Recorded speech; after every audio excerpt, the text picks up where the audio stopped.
Hi everyone. So I'm Mike Simonson on Twitter. I'm a web developer. I am one of the maintainers of Doctrine, for those who know the tool. I'm also the organizer of Brussels PHP, if there are people from Brussels that are interested. Or if there are people that know any company that is willing to host us, I'd be very happy to talk with you after the talk. And I also worked at Cube Solution. Whenever I'm not behind my computer, you can probably find me hiking somewhere outdoor. Now that that part is done, what do you mean white screen? Can you resize your... No, it's apparently... Wait. Sorry.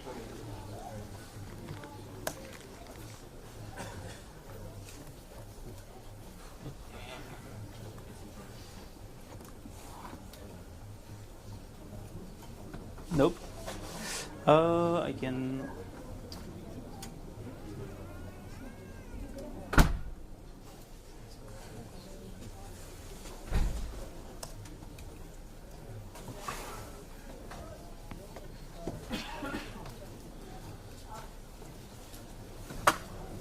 No, it's apparently the best I can do.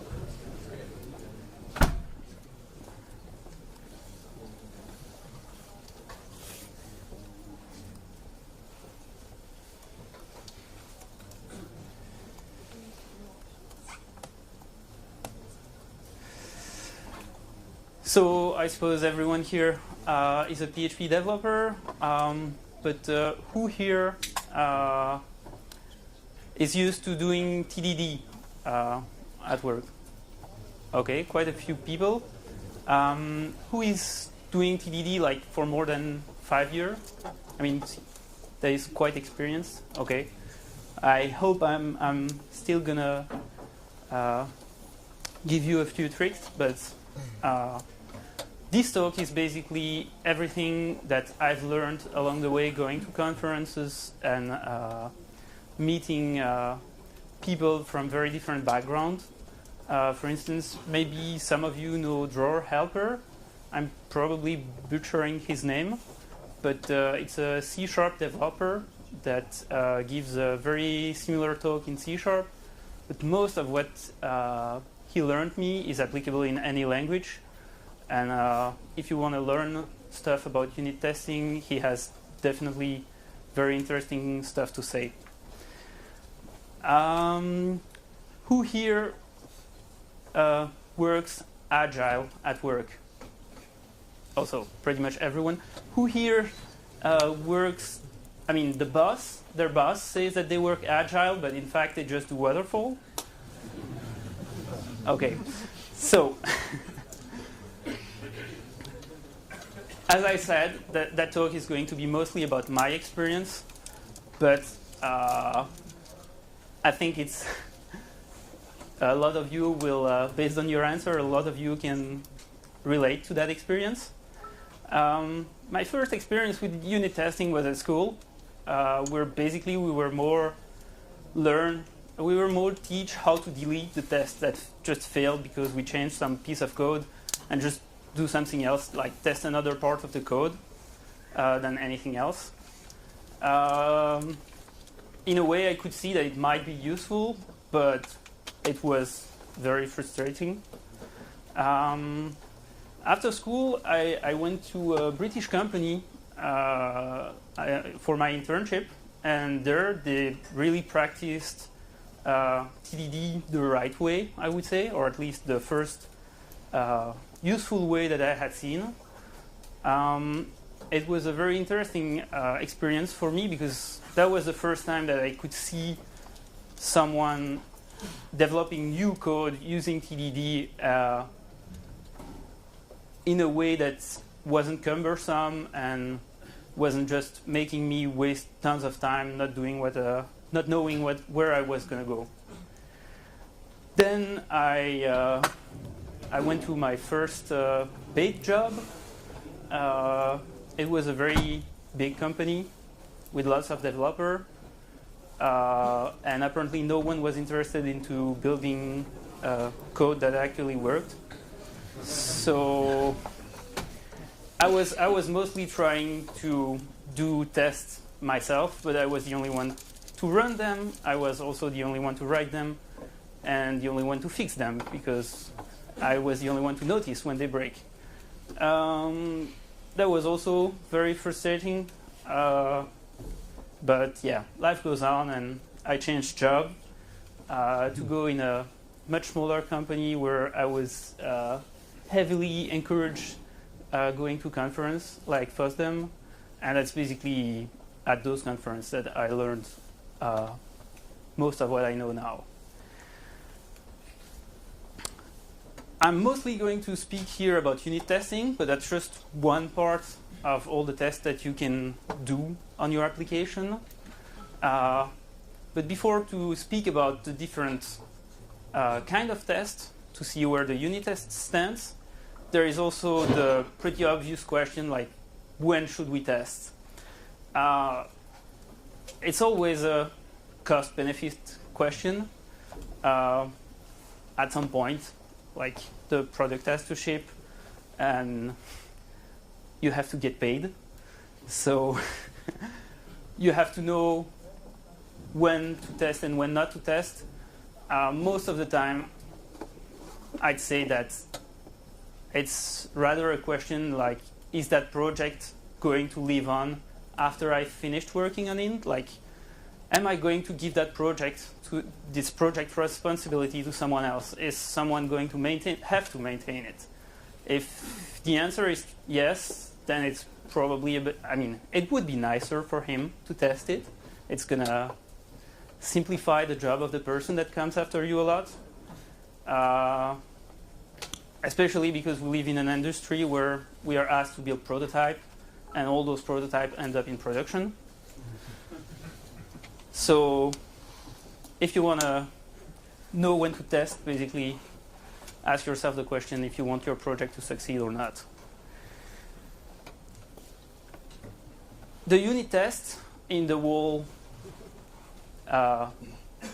test scene is basically the one that is at the bottom. It's the test that is the closest to the logic of the code, the one that is the fastest to run because it has the least dependency. If your unit test has a lot of dependency, it's not a unit test anymore. It's basically a functional test or an integration test. And the fact that it's fast to run because it has no dependency make it cheap to run and make it interesting in the sense that if you run those tests a lot, then they are going to be useful. The only good reason to write a test is for the test to fail. If the test never fails, the test is just useless. It's just wasting time and space. I suppose everyone has seen a unit test. Here the example is in Java, but it's pretty much the same in any language. You just have a method in some random class that is marked one way or another, either way with an annotation or whatever else exists in your language that is similar to annotation and does the same job to mark that method is a test. What that gives you is effectively the fact that you can have a piece of code that can detect that automatically, and you don't need to program that part of the work. It's just going to pick up whichever test you have anywhere in your code and run them automatically. It's a contract between you and your unit testing framework. The first issue that I had when I was in that big company trying to implement and run the test myself was that I didn't really knew a lot of tools that could help me, and now it's really easy to use any one of them. I mean, they're all over the place. Any unit testing framework has its own test runner. You also have a build server that you can install to run your test on a separate machine. And you can even implement in really simple fashion a script that picks up every time you change your code and run the test. That way you don't even need to, either way, go out of your IDE. If you use one and run the test, it's just going to happen automatically. You can have on one screen your tests that are constantly running and work on the other without any issue. The build server is also important because, as opposed to what I was doing, it gives a way to show the test result to the other person in the team. I was the only one to run them, so I was the only one to notice when they failed. It's like, if someone cannot see the result of the test in the team, obviously it's not, that person is going to forget to run them at some point and then forget to use them completely. So installing a build server, if you're more than one person in the team, feels like a necessity to me. It became really easy now. There are templates for PHP projects in Jenkins. I suppose everyone knows Jenkins. It's really easy to set up now. You should definitely do it. There are also IDE runner for whichever IDE that you use. There is probably a test runner that's already integrated in it and can provide additional functionality, like just run the tests that cover that piece of code. Yeah. Now, writing those tests. You can basically be in two different situations. You are either way writing tests for a brand new project, or you're writing tests for existing code that you have to maintain. Let's face it, there is way more projects to maintain than new project to do, even though there is a lot of new project to do, but like, I suppose every one of you has had to maintain a project at some point. And it's the bulk of the work. If you have new code, it's obviously going to be easier to start doing TDD on that code. And in that case, I would encourage you to take a look at BDD tools, behavior-driven development tools. They are basically a little bit the same kind of tool that we have for unit testing for the code. They have the same behavior, but for the person that actually asks you the feature of that code.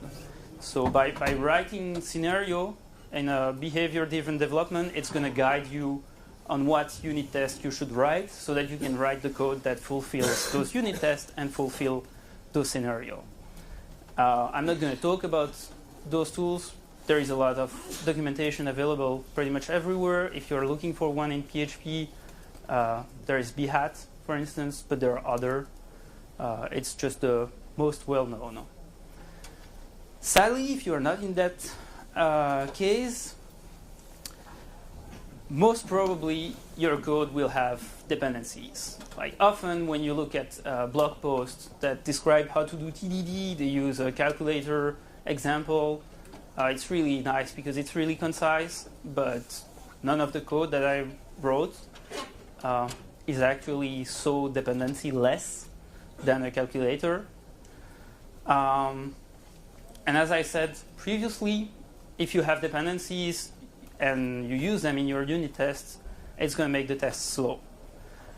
It's also going to be really hard to set up across the machine of all, reliably set up across the machine of everyone that's on the team, especially if you have people that are on Windows, others that are on Mac and Linux.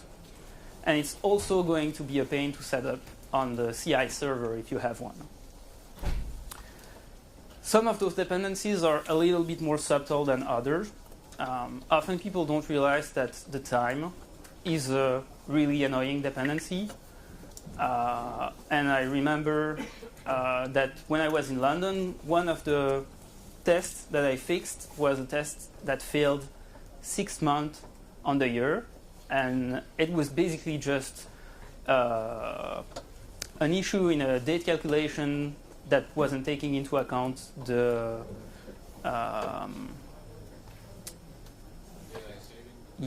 the daylight saving time.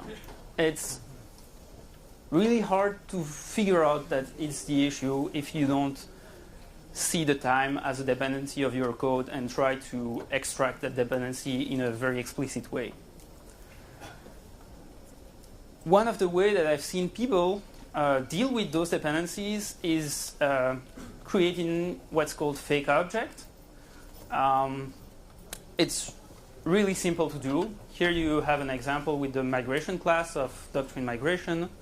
It has a bunch of methods, and if you need to create a fake object for that, you just extend migration and override all the function, all the public function of that object without putting anything in the body of the function, and you have just an object that is really similar but doesn't do anything.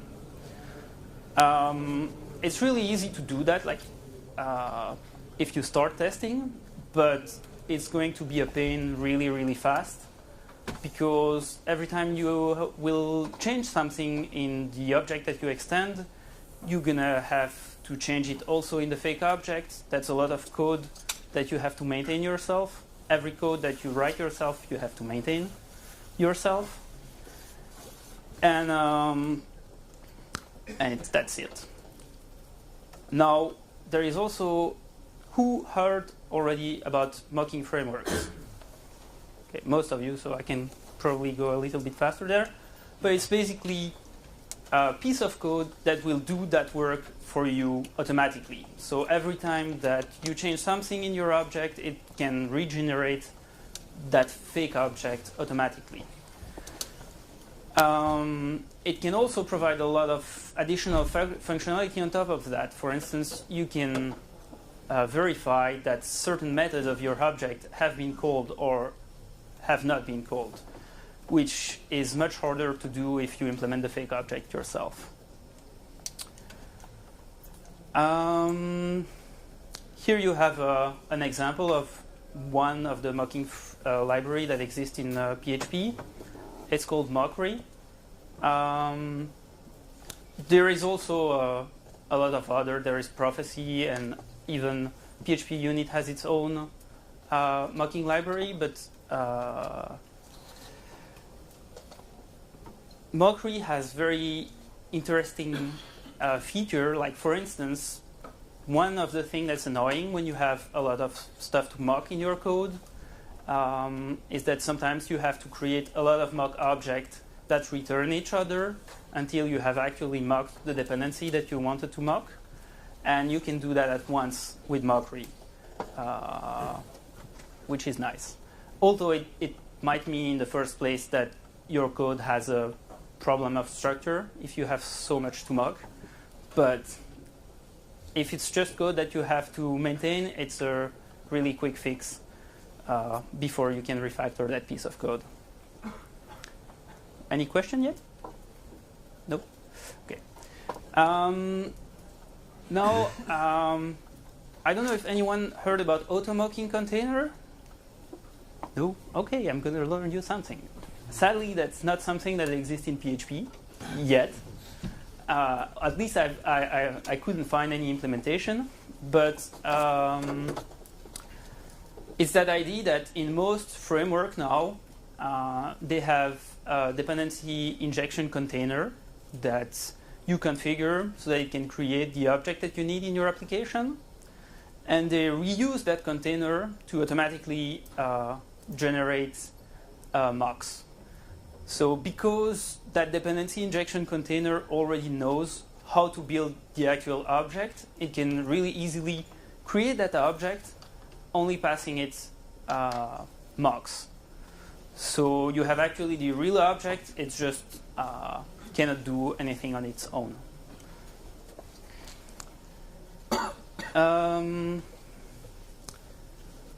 Now the time dependency. The solution to fix the time dependency is basically to pass the time every time you need to use it. If you have datetime now anywhere, or datetime without any parameter anywhere in your code, it's going to make that piece of code really hard to test, and you should probably pass that information at creation time. So it looks like that piece of example is okay. Sorry. This is actually showing how you can do that, pass the time without having to change too much. If you do it at first, you can implement an interface, a clock interface that just returns the current time, and then you can implement two classes, a system clock that just do that, return daytime now, and a mock clock that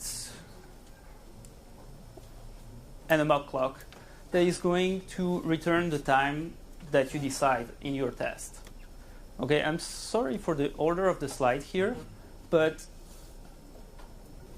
yeah, the first one was showing the problem. But here, by passing the clock and asking the clock the current time, we have actually fixed our dependency issue to the time. If we have any test that needs it, we can just replace the system clock by the mock one and pass it the time that we want to use in our test. It's mostly useful if you are making calculation, but it doesn't take a lot of time to implement, so I would recommend to take a look at that solution. Now, it's all good, but we also have a big problem in the documentation of the unit testing framework in general,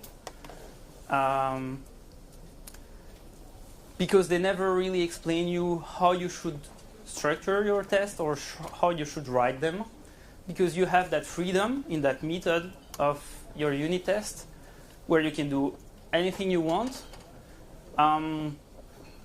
Yeah, it's maybe a little bit hurtful in that sense. And often the information that you can find, at least in my opinion, make you end up with tests that are really hard to maintain. Maybe we can come back to the definition of a unit test. It's an automated piece of code. That's a really important one because at the company where my girlfriend worked, they had unit testing that they told her while they hired her. It was just some person with an Excel sheet file that was just running the test by clicking on the button in the interface. That's not a unit test. It's a unit of work of the system. That one is really hard to define. I've not seen anyone yet that could give me a proper definition of that. The only thing that I can tell you is that, to me, a unit test, it's a test that tests the smallest possible blocks of code, and you can check that if you use code coverage. Often you will see people that use code coverage as a sort of a vanity thing on their README on GitHub. Yeah, I have 100% code coverage, but that doesn't give you any indication on the quality of those tests. If they are easy to understand, like, what they're actually testing, and if it's going to be possible to modify them or not. That test should check one and only one assumption about the code. That one is a really important one. As a Doctrine maintainer, I sometimes read pull requests where we have tests that are like 200 lines of code, and you will see someone that do something, then assert something, then do something else, then assert something else, and it's actually impossible to understand what he's trying to test or what he's trying to do in that test. Test one thing, put what you're testing in the name of the method, and the person that comes after you is going to love you. It doesn't actually still give you a lot of information of the structure of the test. Yeah.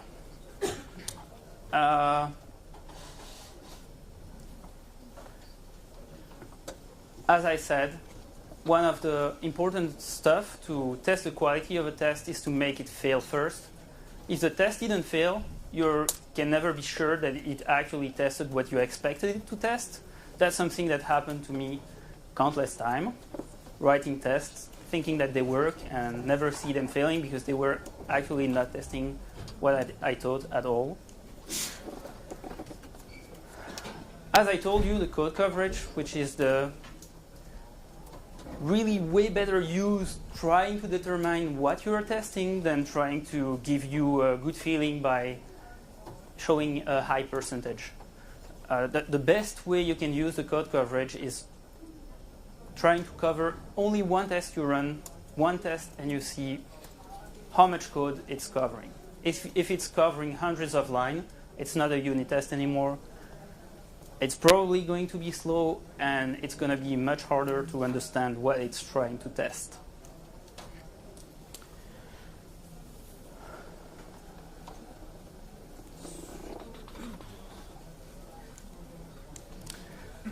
Okay, what is that example? I'm sorry. Yeah, that's the test that is trying to test. No. That's another problem of the code coverage. Often, you can end up with 100% code coverage, and you think you're safe. Except that in that case, you can write 3 tests that will give you 100% code coverage, but they're not giving you, they're not testing all the possible scenario that code can be in. Because actually, maybe it's better asked, like, how many tests do you think you have to write to cover all the scenario of that example? So, who says 3? Who says 4? 5? 6? 27. How do you reach that number?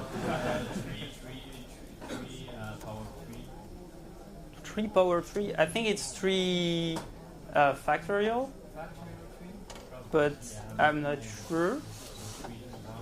I would say it's 3 factorial 3 to be sure that you pass in all the if, and then 1 more because you could pass in none of them.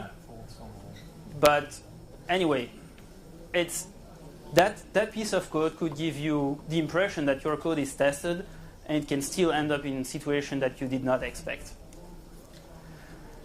How can you detect that? It's really hard to know if your test is good, and the only tool that can help you do that is mutation testing. Any one of you heard about mutation testing? Okay, quite a few people. For those who don't know, again, it's the idea to try to use the code coverage in a slightly different way.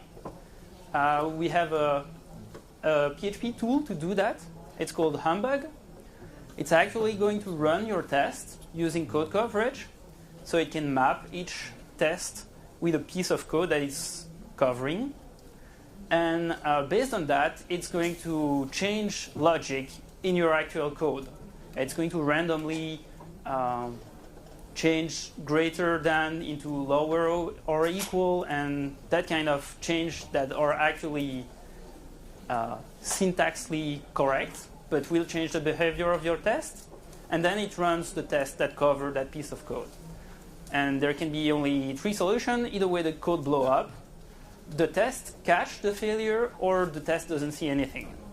And it's actually that part that interests us. If your test did not catch a change of behavior of your code, it probably means that the test is not that good. The problem of that kind of tool is that because the changes are randomly generated over your code, you have to inspect the change that it did because it could have no actual change in behavior. It's just the syntax that changed in PHP, but that's something that you have to go through manually. So it's quite slow, but it's still very useful to determine if your tests are good. As I said, because it's going to try to map your code to the piece of code that is covered by that test, if each of your tests cover hundreds of lines, it's going to take forever to run that kind of tool. And it's going to be even harder to try to interpret the result of that tool.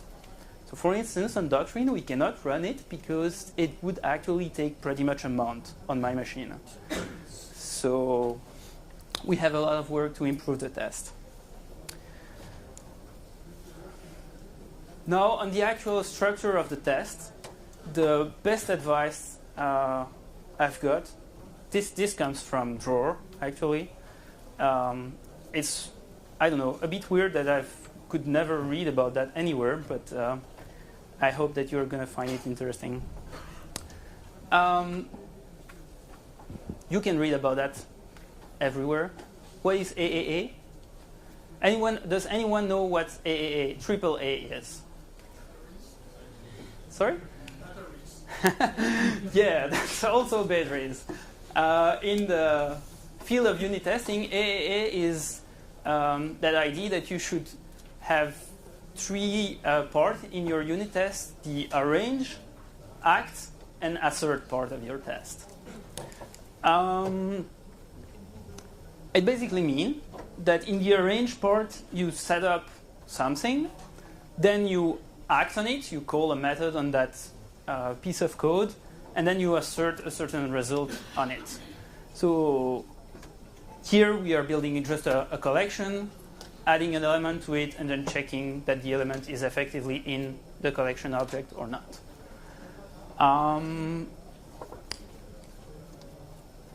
The problem is that there is no way to enforce that kind of stuff. Like, you really have to read your test and see if they're actually following that guidance or not. It's just a guidance, so it might not work everywhere. So far, for me, it has always worked, but maybe someone has an example where it might be not so useful. The arrange part of the test. Here you can see an example where in the arrange part, someone is actually creating two automobiles, then painting one of them and no, sorry. Yeah. And asserting, wait, what is the test doing? So someone is creating two cars with two different colors, then painting one with the color of the other and checking that in the end that the color was effectively painted on that second car. Can anyone see any problem that could arise if you write the test like that? Like, it's respecting the arrange, act, assert, but if you have that kind of test,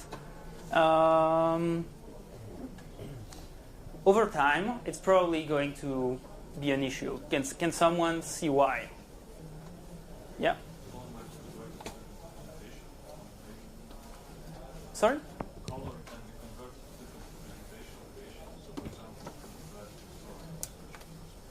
Yeah. So your object is probably going to evolve, and you might decide at some point that having the color as a string might be not the best idea, and you change your automobile to pass an object that represents the color, for instance, or change anything else in the constructor of the automobile, and you need to change all your tests. You need to adapt that everywhere in all your tests. So to fix that, the advice that you will see everywhere is, oh, but it's easy, just use the setup method. Every unit framework every unit testing framework provides that kind of facilities. One method that will get called every time just before running your test. It works, but it has two issues. First, it means that now all your tests have a dependency on that setup method. And if at some point one of the tests make a change to the object, it might affect the following test that can run.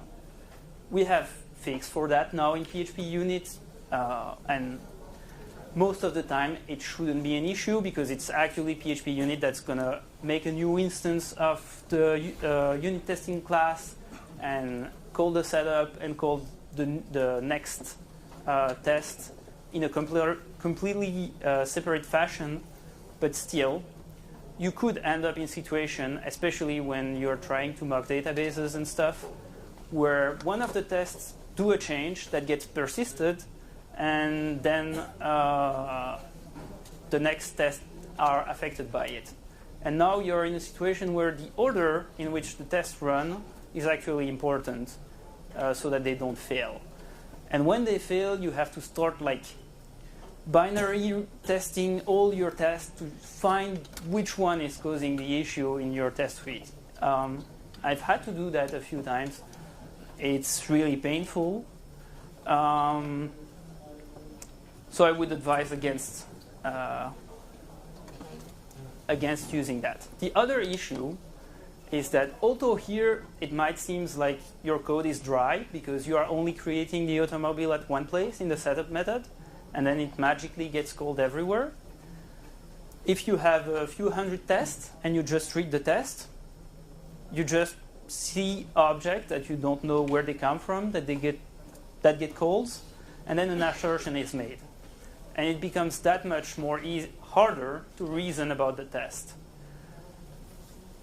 Dry. So dry is, for those who don't know, dry is a technique which means don't repeat yourself. It tries to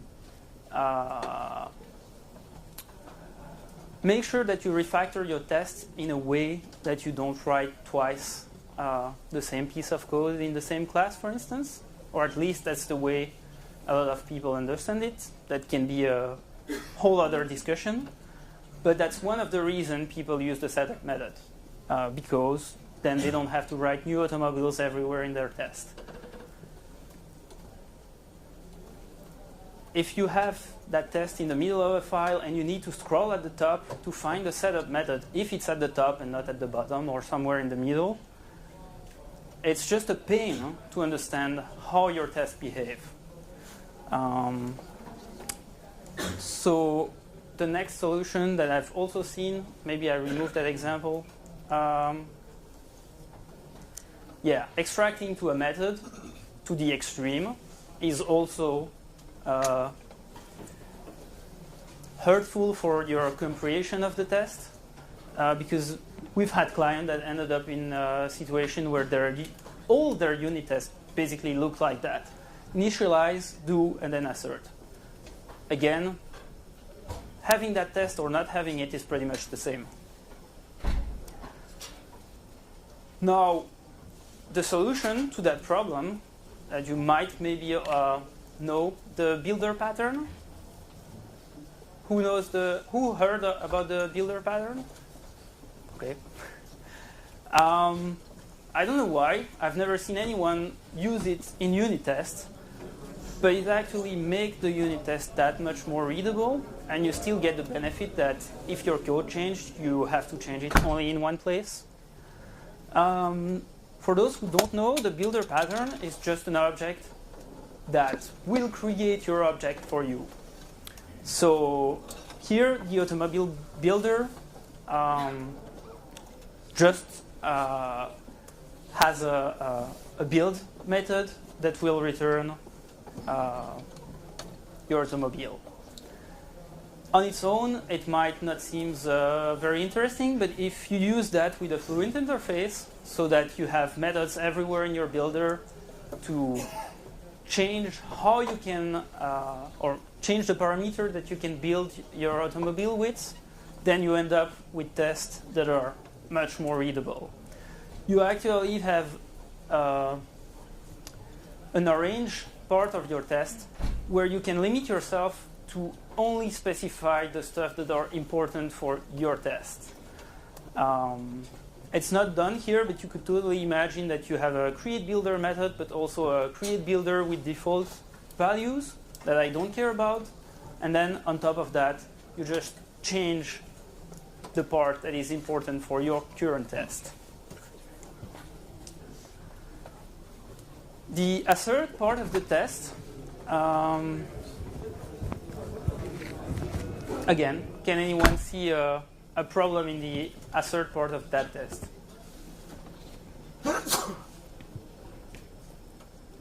Yeah? If there's an error, the test will run through the whole collection and will stop prematurely. Exactly. So maybe you might have heard that your test should only have one assertion. It might be not always the case in the sense that there's some good reason to break that rules, but there are no good reason to put an assertion in a for each. If you start putting logic like that in your code, at some point you're just going to need to unit test your unit test to understand, to make sure that they're actually doing what you think they are doing. So as a base rule, it's recommended to only assert one thing. The other reason to only assert one thing is that all the unit testing framework throw exception when the assertion fails, which means that all the following ones won't be run, and you won't get a complete picture of what's wrong in your code.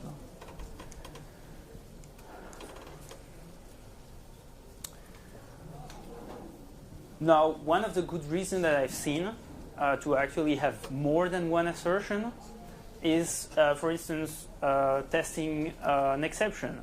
If you need to test the code of the exception, but also the message, it makes sense to do that in one test. But if you write it like that, again, if it fails at the error code, exception code, you don't know if the message is still the right one or if the message is also in a weird state. It's just an example. There might be better, but it gets the job done. To fix that issue, there is the concept of assert all. It also exists in pretty much any unit testing framework. And it's just that idea that you can write yourself an assertion, that you pass assertion to it, and it's going to run all of them, even if one of them throw an exception, and just rethrow the exception that were thrown in the first place at the end of your list of assertion. Yeah. For some reason, I see also a lot of people that want to religiously stick with one assertion type in all their tests, and they have assert true everywhere. Although that completely works, it makes the default error message completely useless. When you end up in test suite that breaks a few hundred tests, and the only thing that you can find out of those tests is assert true but was false. Yeah, I mean, if the tests weren't there, it was, to me, it's pretty much the same. So picking the right assertion for the thing that you're trying to test means a better error message, and that's what is going to help you fixing the error in the first place. We are only writing tests so that they fail. So when they fail, it would be nice if we could get really fast a good idea of what's the actual problem in the test. And also people get the parameter order often wrong. So supposedly most of the unit testing framework I've seen, the first parameter is what you expect, and then you pass the actual value that you are testing. If you get that in the wrong order, it's also going to make the error message really confusing. Now,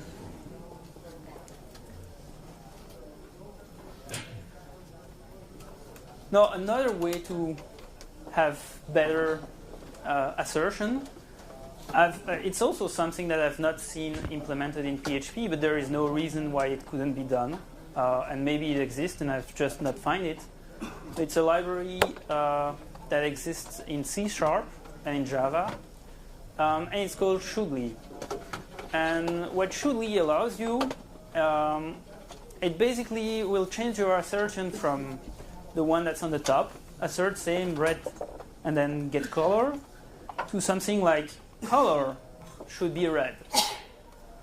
When you read the test, all the time that you don't spend doing that whole gymnastic in your head, like, oh, the first parameter is what I should have, and then the second one is what I'm testing. It's a lot of time that you are not wasting by just having it spelled out directly in front of you. It's pretty much English. Yeah, to me it makes the code, the test, much more readable. They also have a very interesting concept of equivalence, where you can say that two objects should be equivalent, but you can exclude some of the property of the object. So here in the example, you, for instance, use a UUID in the constructor of your object. If you try to assert that those objects are the same in your unit test, unless you have a setter to set that ID to null, it's just going to fail all the time on the UUID. In that case, it also makes the test to me super readable. It's very clear that the customer should be equivalent, but the ID. Does anyone has any question? Yeah.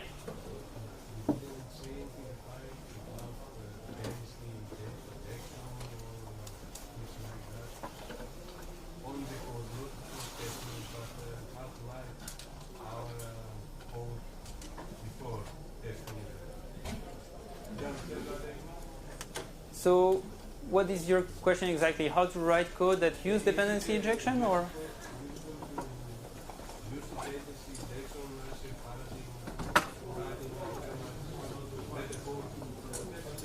Yeah. So your question is, what is dependency injection, or?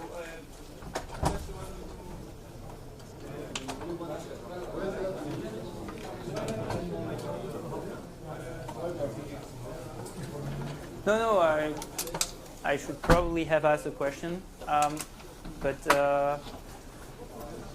yeah, who doesn't know what dependency injection is? Okay, maybe people are shy, but there.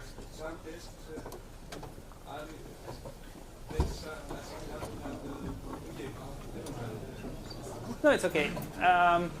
The idea of dependency injection is just that idea that instead of doing stuff like that, where the UUID, for instance, is just created using a static method, which make it impossible for the person that looks at your code to know that it actually has a dependency on a UUID library. Instead of doing that, you make sure that everything that is used in your code is either way passed to the constructor, if it's necessary at construct time, or is passed to the method that uses it.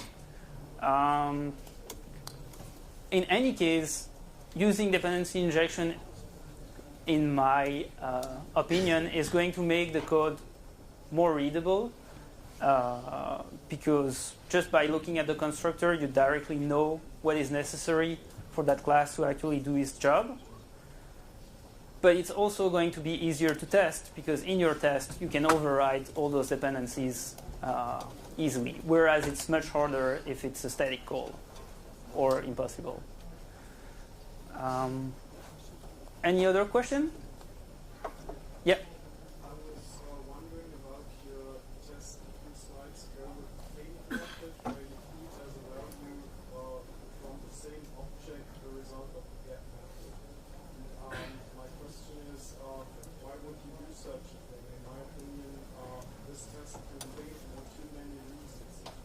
fail because there's something broken in your paint method, or it could fail because on the same object the get method has changed.